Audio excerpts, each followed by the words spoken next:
All right, let's talk about something that's a total game changer for any brand: framing. We're going to dive into how a simple shift in your story can completely change how people see you without actually changing a thing about your product. Let's get into it. So, have you ever had that feeling? You've got this amazing product, you totally believe in it, but your customers, they just don't seem to get it. It is so frustrating, right? You just feel completely misunderstood. Well, this is the big idea we're digging into today. See, it's not about overhauling your product. It's about changing the story around it. It's about you grabbing the pen and writing the narrative yourself. And to do that, we've got a super simple 4-step process to walk you through. First, we'll figure out what story people are telling now. Then we'll decide on the story we want them to tell. After that, we flip the script. And finally, we make it stick. Okay, step 1. Before we can write a new story, we've got to figure out the one people are already telling themselves about you. And you know what? This story exists in their heads before you even get a chance to speak. And this is what we call the default frame. Think of it like a mental shortcut, right? It's the automatic assumption, the label people slap on your brand without even thinking. And hey, whether you like it or not, that's your starting line. So you got to be brutally honest with yourself here. Ask this. When a customer hears your brand name, what's the very first word or feeling that pops into their head? What's that gut reaction? Is it expensive? Or maybe it's cheap? Is it seen as kind of boring, or is it risky? Maybe everyone thinks of you as a luxury, but you really need them to see you as a necessity. The trick here is just to identify it. Don't judge it, just name it.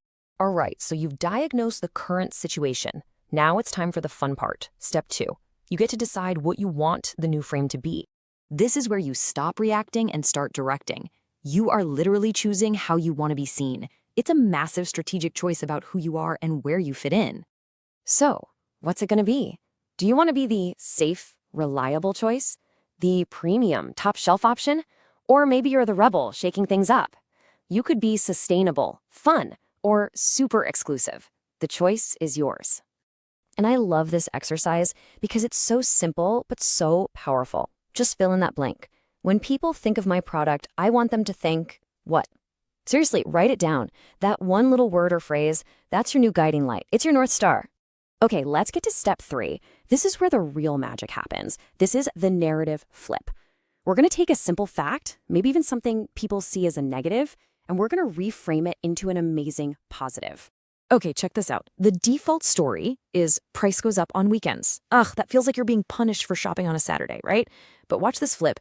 Weekday loyalty discount. Wow. The actual price is the same, but the feeling is totally different. One's a penalty, the other is a reward. Here's another brilliant one. The fact is, they're plastic seats. That sounds, well, cheap. But what if we call them vegan leather? Boom! Instantly, it sounds modern, ethical, even premium. The material is exactly the same, but the story and the value people see in it, it just went through the roof. Or how about this? Nobody wants a subscription lock-in. That word lock-in just makes you want to run away, right? It's a huge sales killer. But reframe it as VIP membership access. See what happened there? It's no longer a trap. It's a privilege. It feels special, exclusive, something you want to be a part of. Okay, on to our final and absolutely critical step, making it real. Because let's be honest, a great story is totally useless if it just lives on a whiteboard in your office. You have to encode this new frame into the very DNA of your business. And that means everywhere. Your website copy, the script your sales team uses, the design of your packaging, literally every single touch point has to tell this new, consistent story. And hey, don't just set it and forget it. Test it. You can run A/B tests on these frames, not just on prices, to see which story actually connects with people. And here's the ultimate litmus test for your new frame. Ask yourself this. Does it make your customer feel something? Does it make them feel richer, or maybe healthier, more unique, smarter, safer? It has to tap into one of those core human emotions. If it does that, you've got a winner. So as we bring this all together, here's the main thing to remember. You are 100% in control of your brand's story. You're the one holding the pen. You are the storyteller. Your product is what it is. It hasn't changed. But its story, that can change in an instant. The real question is, what's your new story going to be?